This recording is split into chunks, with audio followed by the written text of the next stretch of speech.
Excel homework on a strategic look at the efficiency principle. Tips, tricks, and background ideas.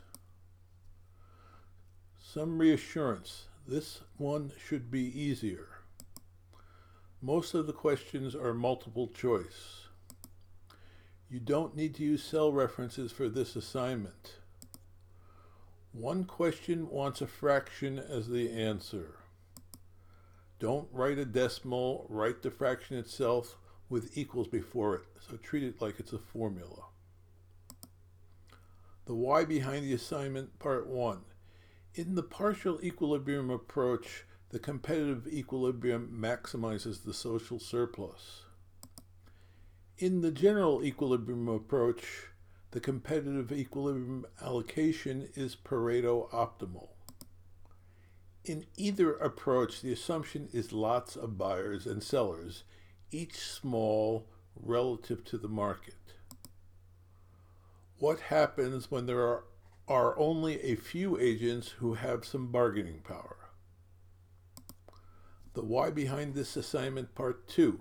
This is not in Milgram and Roberts.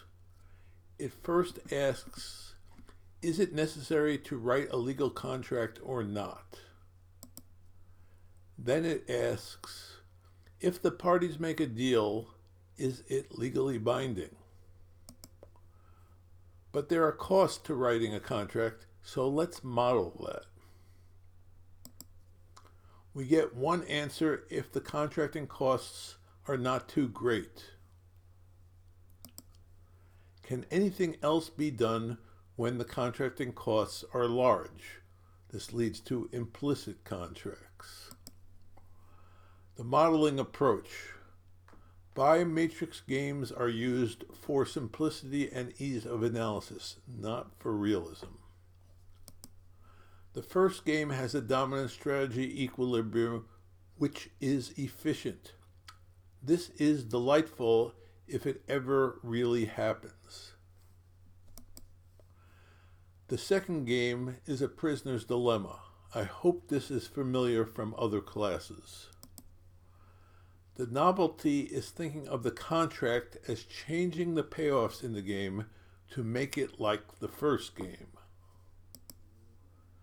Then we look at repeated games for when the contracting costs are too high to see if we can get a solution that way. Breaking a contract and getting caught. In real life, if you break a contract, you get away with it for a while.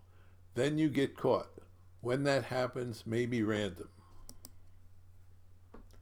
In the model, we assume you get caught for certain after one period. The issue is how long that period is relative to the future. Quick detection makes implicit contracts easier to enforce, and likewise, if you get away with breaking the contract for a long time, then you'll break the contract. Some closing points. Don't race through the questions. Do it slowly. Try to answer each question as a way to test your understanding. With multiple choice and you're getting feedback immediately, you can just use brute force to find the right answer. There's no learning in that whatsoever. Read the narrative here. It is trying to teach you some economics. So this is not just a question of getting the key. This is trying to learn what the underlying economic issues are. If you have a question about the economics while working through the assignment, write it down and bring it to class. Thanks for watching this video.